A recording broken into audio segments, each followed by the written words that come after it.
fato, a gente está vendo bastante volatilidade. Assim, acho que volatilidade é uma coisa bem comum no Brasil, né? Assim, não é uma novidade para a gente.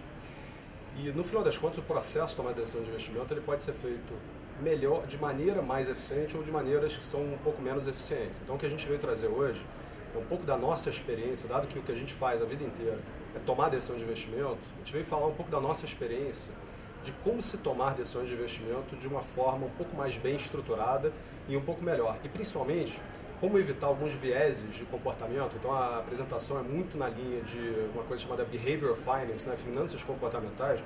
Como a gente evitar alguns vieses de comportamento que acabam gerando decisões não tão eficientes na parte de alocação de investimentos.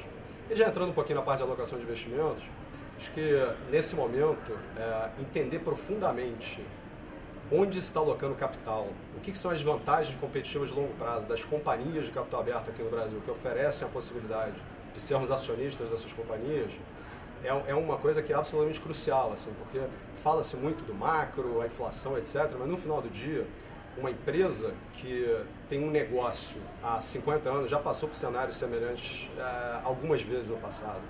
Então, a experiência de entender essas companhias, entender onde é que existe resiliência, onde é que existem resultados de longo prazo que estão razoavelmente seguros, é bastante importante. Assim. Então, acho que é um pouco mais de sangue frio do que é exigido normalmente. A gente sempre tem que ter bastante sangue frio, mas um pouco mais de sangue frio e um pouco mais de racionalidade na avaliação de investimentos e aproveitar oportunidades. Assim, nesse tipo de ambiente, crise, incerteza, normalmente é um ambiente muito rico em oportunidades. Então, acho que a gente tem que ter uma visão construtiva de entender que recursos previdenciários, a gente está olhando para horizontes de investimento que muitas vezes são bastante longos.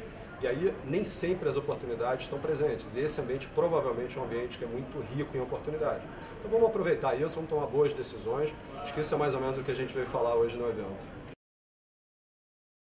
O trabalho de investimento é um trabalho de busca constante, né? A avaliação constante das oportunidades que estão se apresentando. No nosso caso, a gente normalmente descarta talvez mais de 90% das oportunidades que aparecem. Acho que seguramente mais de 90%.